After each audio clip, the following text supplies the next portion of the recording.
ಸ್ನೇಹಿತರೆ, ನಾನು ನಿಮ್ಮ ಸ್ವಾಮಿ ತುಮಕೂರು. ಇವತ್ತೊಂದು ನಿಮಗೆ ಗೀಝರ್ನ ತೊಗೊಂಬಂದಿದ್ದೀನಿ, ಗ್ಯಾಸ್ ಗೀಝರು. ಇದನ್ನು ನೀವು ಇಷ್ಟು ದಿನ ತಕ್ಕ ಶೆಲ್ಗಳನ್ನ ಬಳಸಿ ಯೂಸ್ ಮಾಡ್ತಾಯಿದ್ರಿ. ಈಗ ನೀವು ಶೆಲ್ಗಳನ್ನ ಬಳಸೋದ್ರ ಬದಲು ನಾನೊಂದು ಇಕ್ವಿಪ್ಮೆಂಟ್ನಲ್ಲಿ ರೆಡಿ ಮಾಡಿಕೊಡ್ತೀನಿ. ಯಾರು ಸ್ಕಿಪ್ ಮಾಡ್ದಂಗೆ ಫಸ್ಟು ಲೈಕ್ ಮಾಡಿ, ಹಾಗೆ ಒಂದು ಸಬ್ಸ್ಕ್ರೈಬ್ ಮಾಡ್ಕೊಳ್ಳಿ ಅಂತ ಕೇಳ್ಕೊತೀನಿ. ಬನ್ನಿ ಯಾವ ರೀತಿ ರೆಡಿ ಮಾಡೋದು ಅಂತ ನಾನು ನಿಮಗೆ ತೋರಿಸ್ಕೊಡ್ತೀನಿ. ನೋಡಿ, 3 ನಾಬುಗಳನ್ನೂ ತಕ್ಕೊಬೇಕು.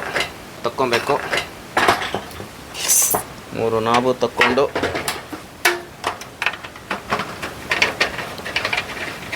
ಇರ್ತಕ್ಕಂಥ ಸ್ಕ್ರೂಗಳನ್ನು ಸಹ ರಿಮೂವ್ ಮಾಡಬೇಕು.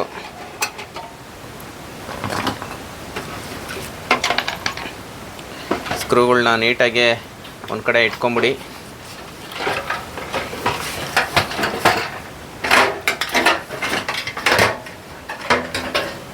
ಫಸ್ಟು ರಿಮೂವ್ ಮಾಡಿದ ತಕ್ಷಣ ನೀವು ನೋಡಬೇಕಾಗಿರೋದು ಶೆಲ್ಲಿಂದ ಬಂದಿರತಕ್ಕಂಥ ಕಂಟಿನ್ಯೂಟಿ ಮತ್ತು ವಾಟರ್ ಸೆನ್ಸರ್ನ ಕನೆಕ್ಷನ್ನ ತೆಗಿಬೇಕು. ತೆಗೆದ ತಕ್ಷಣ ಬಲ್ಬ್ ಇಂಡಿಕೇಷನ್ದನ್ನು ನೀಟಾಗಿ ತಕ್ಕೊಂಡು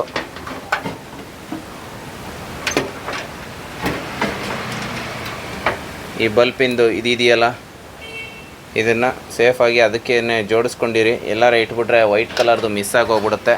ಈ ಬಾಡಿನ ಎತ್ತಿಕೊಂಬಿಡಿ. ಎಲ್ಲರಿಗೂ ಚೆನ್ನಾಗಿದೆ ಅಂತಂದರೆ, ಇತ್ತೀಚಿನ ದಿನಗಳಲ್ಲಿ ಚಳಿಗಾಲ ಆಗಿರ್ಬೋದು, ಮಳೆಗಾಲದ ಟೈಮಲ್ಲಿ ವಿಪರೀತ ಗ್ಯಾಸ್ ಗೀಝರನ್ನು ಬಳಸ್ತಾ ಇರ್ತಾರೆ.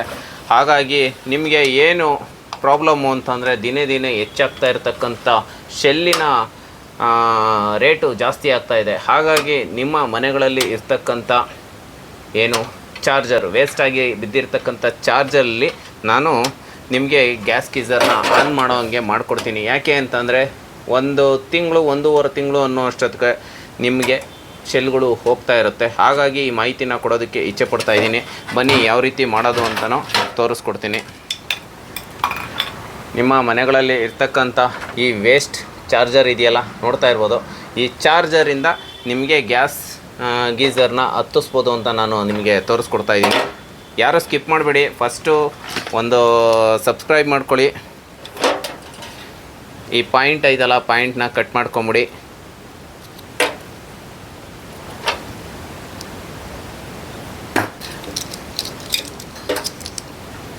ಪಾಯಿಂಟ್ನ ಕಟ್ ಮಾಡಿಕೊಂಡು ನೀಟಾಗೆ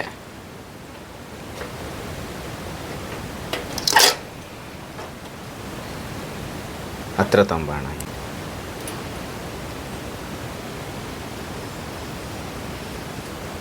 ಎರಡನ್ನು ನೀಟಾಗೆ ಬಿಡಿಸ್ಕೊಂಬಿಡಿ. ಎರಡನ್ನು ನೀಟಾಗಿ ಬಿಡಿಸ್ಕೊಂಡು, ಇದರಲ್ಲಿ ಆ್ಯನೋಡು ಕ್ಯಾಥೋಡು ಎರಡೂ ಇರುತ್ತೆ. ಪ್ಲಸ್ಸು ಮೈನಸ್ ಇರುತ್ತೆ. ಎ ಸಿಯಿಂದ ಬಂದಿದ್ದು ಡಿ ಸಿಗೆ ಕನ್ವರ್ಟ್ ಆಗುತ್ತೆ. ಇಷ್ಟು ವೋಲ್ಟ್ಸ್ ಅಂತ ಇರುತ್ತೆ. ಇಷ್ಟು ವೋಲ್ಟ್ಸಲ್ಲಿ ಅಷ್ಟಕ್ಕೆ ಅದು ರನ್ ಆಗೋ ಸಾಧ್ಯತೆ ಇರುತ್ತೆ. ಟ್ವಿಸ್ಟ್ ಮಾಡ್ಕೊಂಬಿಡಿ. ಒಳಗಡೆ ಲೇಯರು ನೀವು ಹಿಂಗೆ ಎಳೆದ್ರೂ ಕಟ್ಟಾಗ್ದಂಗೆ ಇರಲಿ ಅನ್ನೋ ಒಂದು ಪರ್ಪಸ್ಸಿಗೆ ಇದನ್ನು ನಾನು ಇನ್ನೂ ಸ್ವಲ್ಪ ಉದ್ದ ಮಾಡ್ಕೊತಾ ಇದ್ದೀನಿ.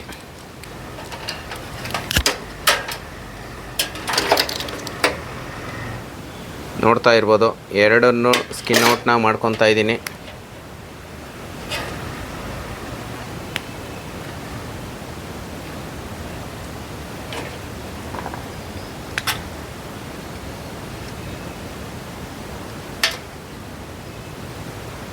ಇನ್ನೊಂದು ಸ್ವಲ್ಪ ಉದ್ದ ಮಾಡ್ಕೊಳ್ಳಿ.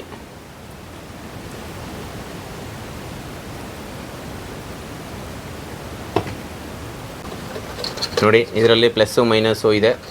ಪ್ಲಸ್ಸು ಮೈನಸ್ಸು, ಪ್ಲಸ್ ಕಡೆ ಇರೋದಕ್ಕೆ ರೆಡ್ ಕಲರ್ನ ಹಾಕ್ಕೊಂಡು, ಈ ಸೈಡು ಅಷ್ಟೇ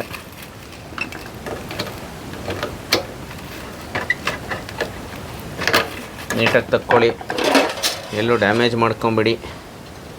ಇನ್ನೊಂದು ಸ್ವಲ್ಪ ಟ್ವಿಸ್ಟ್ ಮಾಡ್ಕೊಂಡು ಓಪನ್ ಮಾಡ್ಕೊಳ್ಳಿ. ಇತ್ತೀಚಿನ ದಿನಗಳಲ್ಲಿ, ಮುಂದಿನ ದಿನಗಳಲ್ಲಿ 150 ರೂಪಾಯಿ ಆಗ್ಬೋದು ಶೆಲ್ಲಿನ ರೇಟು. ನಿಮ್ಮ ಮನೆಯಲ್ಲಿ ವೇಸ್ಟಾಗಿ ಇರ್ತಕ್ಕಂಥ ಶೆಲ್ಲನ್ನು ಈ ರೀತಿ ಮಾಡ್ಕೊಬೋದು ಅಂತ ಒಂದು ಸಲಹೆ. ನಿಮ್ಮ ಫ್ರೆಂಡ್ ಸರ್ಕಲಲ್ಲಿ ಯಾರೆಲ್ಲ ಗೀಝರ್ನ ಬಳಸ್ತಾ ಇರ್ತೀರ ಅವ್ರಿಗೆ ಈ ಮಾಹಿತಿನ ತಲುಪಿಸಿ ಅಂತ ಹೇಳೋದಕ್ಕೆ ಇಚ್ಛೆಪಡ್ತೀನಿ.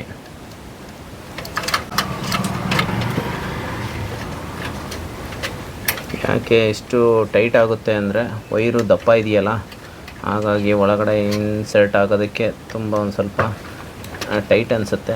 ಹಾಕಿ ಪ್ರೆಸ್ ಮಾಡಬೇಕು.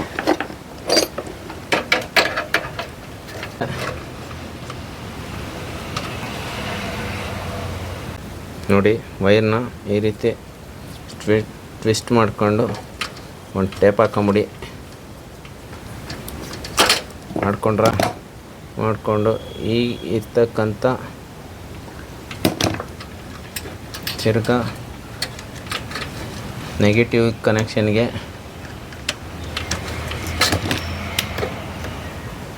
ಟರ್ಮಿನಲ್ ಮುಂದ್ಗಡೆ ಒಂದು ಸ್ವಲ್ಪ ಪ್ರೆಸ್ ಮಾಡ್ಕೊಳ್ಳಿ. ಏಕೆಂದರೆ ತೆಗಿಬೇಕಾದ್ರೆ ಲೂಸ್ ಆಗಿದ್ದರೆ ಓಪನ್ ಆಗಿಬಿಡುತ್ತೆ. ಈಗ ಬಿಗ್ಗೆಗೆ ಟೈಟ್ ಮಾಡಿದ್ರಿ, ಅಷ್ಟಾಯಿತು ಪ್ರೋಸೆಸ್ಸು. ಅದಾದಮೇಲೆ ಈ ಕಡೆನೂ ಸಹ ನೀವು ಆ್ಯನೋಡು ಕ್ಯಾಥೋಡನ್ನು ನೋಡ್ಕೊಳ್ಳಿ. ಪಾಸಿಟಿವ್ ನೆಗೆಟಿವ್ಗೆ ಕರೆಕ್ಟಾಗಿ ಕನೆಕ್ಷನ್ ಹಾಕ್ಕೊಳ್ಳಿ. ಜ್ಞಾಪನ ಇರುತ್ತಲ್ಲ ನಿಮಗೆ, ಈ ರೀತಿ ಮಾಡ್ಕೊಂಡೋಗಿ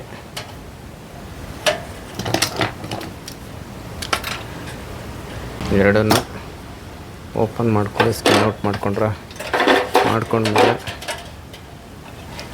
ಇಲ್ಲಿ ಪಾಸಿಟಿವ್ಗೆ ಪಾಸಿಟಿವ್, ನೆಗೆಟಿವ್ಗೆ ನೆಗೆಟಿವ್ನ ಕನೆಕ್ಷನ್ ಕೊಡಿ. ಕೊಟ್ಟಾದಮೇಲೆ ನೀವು ಏನು ಮಾಡಬೇಕು, ಇಷ್ಟಾದಮೇಲೆ ಒನ್ ಟೈಮು ಚೆಕಿಂಗ್ ಮಾಡ್ಕೊಳ್ಳಿ.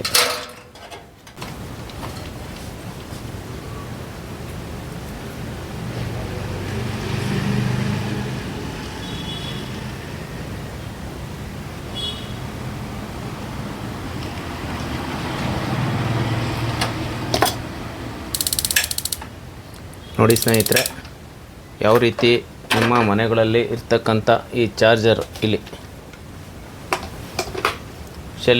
ಚಾರ್ಜರ್ ಇದೆಯಲ್ಲ, ಈ ಚಾರ್ಜರಿಂದ ನಿಮ್ಮ ಶೆಲ್ಗಳನ್ನ ಯೂಸ್ ಮಾಡ್ತಿರಲ್ಲ ನೀವು, ಎವ್ರಿಡೇ ಆಗಿರ್ಬೋದು, ನಿಪ್ಪೋ ಆಗಿರ್ಬೋದು, ಈ ಥರ ಶೆಲ್ಗಳನ್ನ ಯೂಸ್ ಮಾಡೋದ್ರ ಬದಲು ನಿಮ್ಮ ಅಕ್ಕಪಕ್ಕ ಮೆಕ್ಯಾನಿಕ್ ಇರೋರಾಗಲಿ ಇಲ್ಲ ನನ್ನ ಹತ್ರ ತೊಗೊಂಬಂದ್ರು ಆಯಿತು, ನಾನು ಏನು ಮಾಡಿ ಕೊಡ್ತೀನಿ ಅಂದರೆ, ನಿಮ್ಮ ಮನೇಲಿ ಓಲ್ಡಾಗಿ ಬಿದ್ದಿರ್ತಕ್ಕಂಥ ಚಾರ್ಜರಿಂದ ನಿಮಗೆ ನೋಡಿ, ನಾನು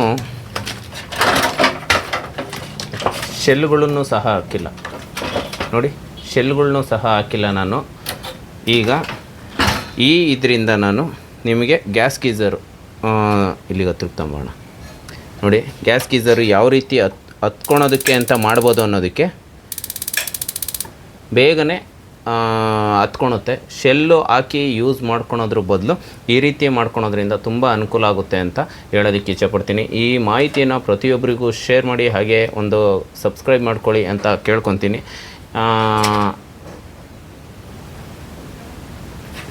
ನೋಡಿದ್ರಲ್ಲ ಯಾವ ರೀತಿ ಇಗ್ನೇಷನ್ ಆಗುತ್ತೆ ಅಂತ. ಅತೃಪ್ತ ಮಾಡ ನೋಡಿ, ಸ್ಪಾರ್ಕ್ ಆಗೋದು ಇಲ್ಲಿ ತೋರಿಸಿ. ಸ್ಪಾರ್ಕ್ ಇದು ಇಲ್ಲಿ ನೋಡ್ತಾ ಇದ್ದೀರಲ್ಲ, ಸ್ಪಾರ್ಕ್ ಆಗೋದನ್ನು, ಸ್ಪಾರ್ಕ್ ಆಗ್ತಾ ಇದೆಯಲ್ಲ. ಈ ಥರ ಹೆಚ್ಚಿನ ಇನ್ಫಾರ್ಮೇಷನ್ ವೀಡಿಯೋಗಳಿಗಾಗಿ ನನ್ನನ್ನು ಸಂಪರ್ಕಿಸ್ಬೋದು. ಕಮೆಂಟ್ ಮಾಡಿ, ನಾನು ಮುಂದಿನ ವೀಡಿಯೋಗಳಲ್ಲಿ ನಿಮಗೆ ತೋರಿಸ್ಕೊಡ್ತಾ ಹೋಗ್ತೀನಿ. Thank you.